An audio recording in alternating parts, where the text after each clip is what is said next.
Everyone, मित्रों, मित्रानियों, उनकी बहनों और भाइयों। तो जैसा कि आप लोगों ने टाइटल देख लिया होगा तो आपको टॉपिक और प्रॉब्लम का पता होगा। तो सॉल्यूशन का बारे में तो मैं बात करूँगा ना। तो मैं एक भारतीय हूँ और भारतीय होने के साथ साथ मैं एक B Tech aerospace third year student भी हूँ और पिछले 2 साल से एंजाइटी और डिप्रेशन का शिकार भी था।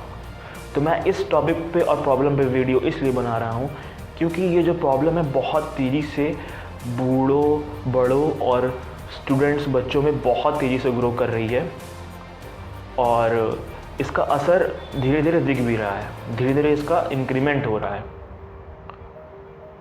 तो मैं बात करना चाहता हूँ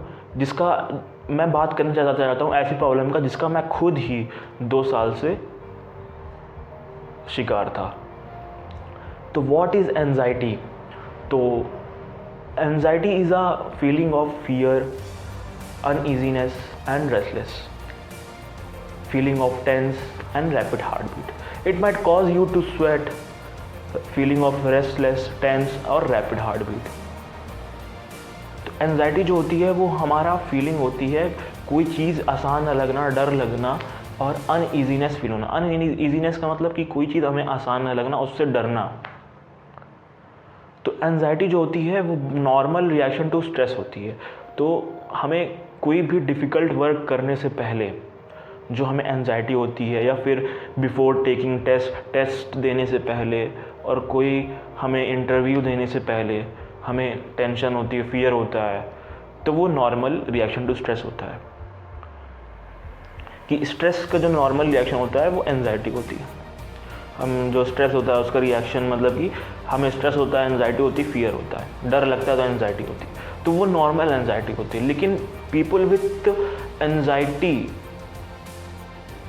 डिसऑर्डर जो होता है वो एक बीमारी होती है। जो एंजाइटी हमें लगातार हो और जाए ना, और टाइम के साथ साथ और ही खतरनाक बनती जाए हमारे फिजिकल हेल्थ और मेंटल हेल्थ के लिए, उस बीमारी को मैं कहूँगा anxiety disorder. The anxiety which does not go away and wars over time and interfere in your daily activity and affect your physical and mental health, that's called anxiety disorder. Anxiety disorder के भी types होते हैं, GAD, panic disorder and phobia. GAD, generalized anxiety disorder.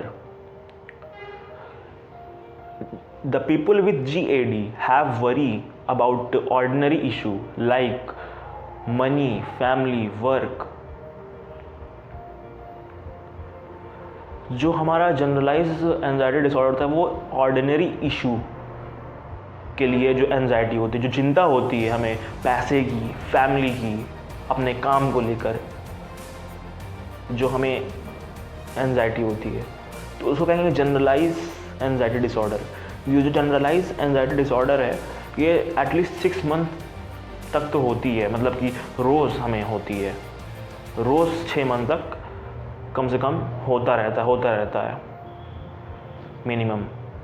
तो जो generalise anxiety disorder है ये जो है ये एडल्ट्स में, इंडिया में एडल्ट्स जो होते हैं 6.8 मिलियन एडल्ट्स इस चीज़ से जूझ रहे हैं, फेस कर रहे हैं इंडिया में जनरलाइज एंजाइटी डिसऑर्डर से। तो ये जो बहुत ही कॉमन एंजाइटी डिसऑर्डर है। दूसरा टाइप हमारा है panic disorder. People with panic disorder have panic attack. These are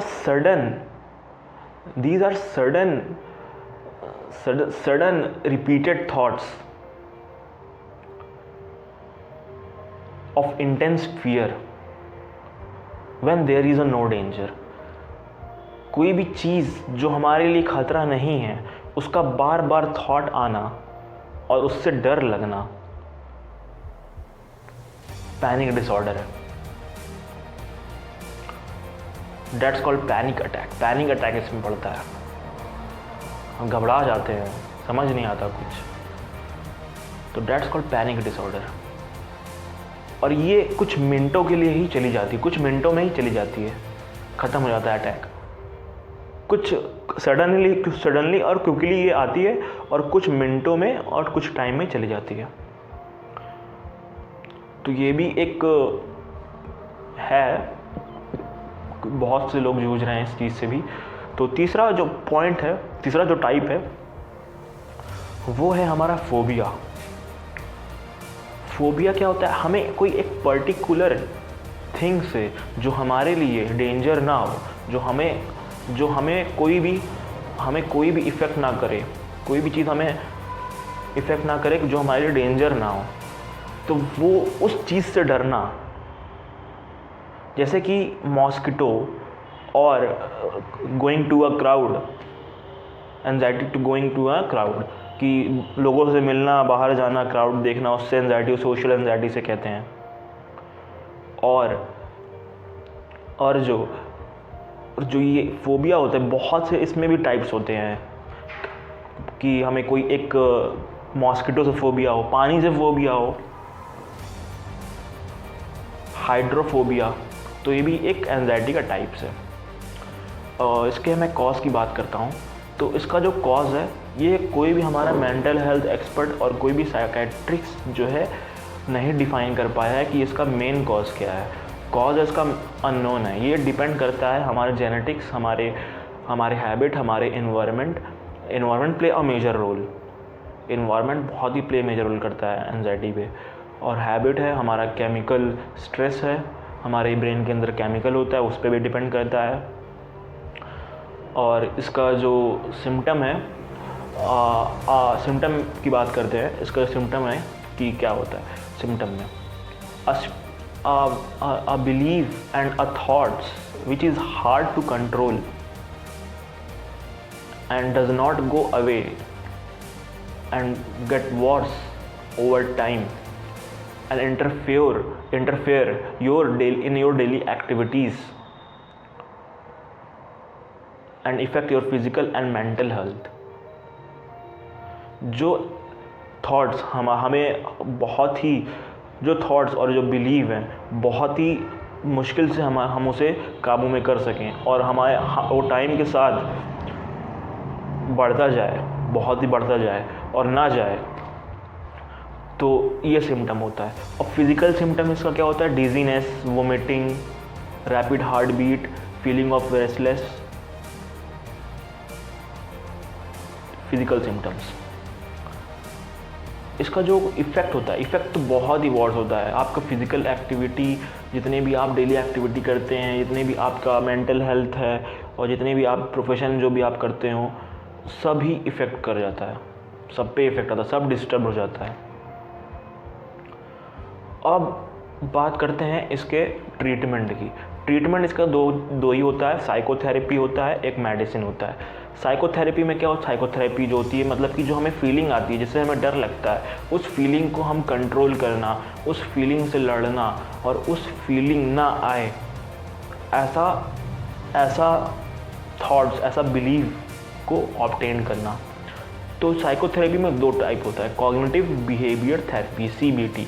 CBT में हम अपने जो थॉट्स आ रहे हैं, जिससे हमें एंजाइटी हो रही है, जो कॉज है, उसको कैसे हैंडल करना, उसको कैसे कन्फ्रंट करना, उससे कैसे लड़ना, CBT थेरेपी में हमें बताया जाता है। और हमें कोई एक एक्सपर्ट बताता है। और एक दूसरा होता है हमारा acceptance and commitment therapy. Acceptance और कमिटमेंट थेरेपी में हमें कैसे हम उस चीज़ को हैंडल करें, वो जो थॉट्स आ रहा है वो कैसे हमें उसे एक्सेप्ट करें और उस चीज़ को कैसे हैंडल करें, वो हमें सिखाया जाता है एक्सेप्टेंस एंड कमिटमेंट थेरेपी।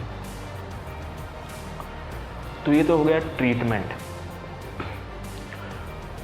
और मेडिसिन्स एंटी डिप्रेसेंट्स और कुछ सर्टेन मेडिसिन्स आती हैं, तो उसका यूज़ किया जाता है। और काफ़ी केसेस में देखा गया है कि इससे भी हमें फ़ायदा होता है, इससे भी हम काफ़ी, मेडिसिन के साथ साथ हम कोई एक एक्स्ट्रा करिकुलर एक्टिविटी, अपना जॉब करेंगे, माइंड को बिज़ी रखेंगे, तो हम जो है इस चीज़ से ट्रीट से कर सकते हैं।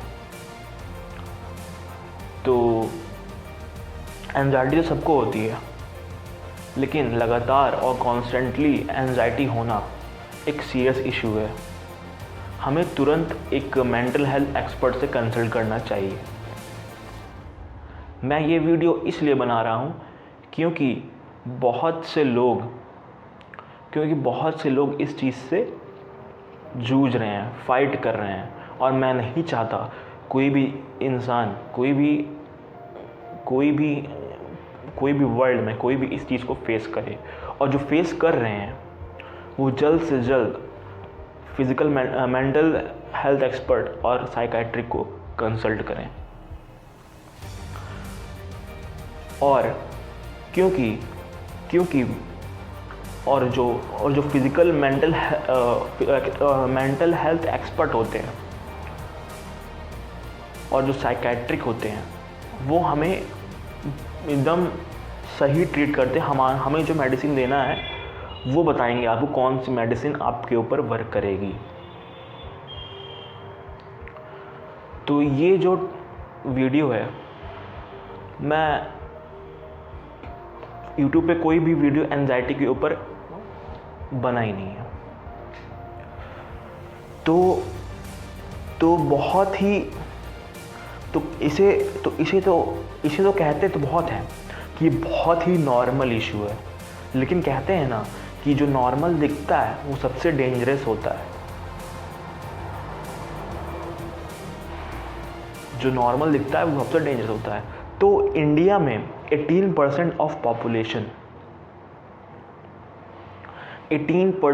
पॉपुलेशन इस चीज़ से सफ़र कर रही है, और 6.8 million of adult generalize anxiety disorder से सफ़र कर रहे हैं, और 3.1% पॉपुलेशन इंडिया की जनरलाइज एंजाइटी डिसऑर्डर से सफ़र कर रही है, और overall 18% of population of India suffer from anxiety disorder. और वर्ल्ड की बात करें तो वर्ल्ड में 301 million peoples are suffered from anxiety disorder.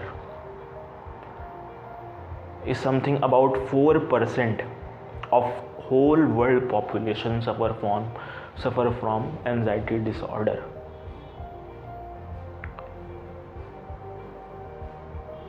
तो ये सिचुएशन है जिसका मैं खुद ही शिकार था 2 साल, और मैंने ओवरकम किया।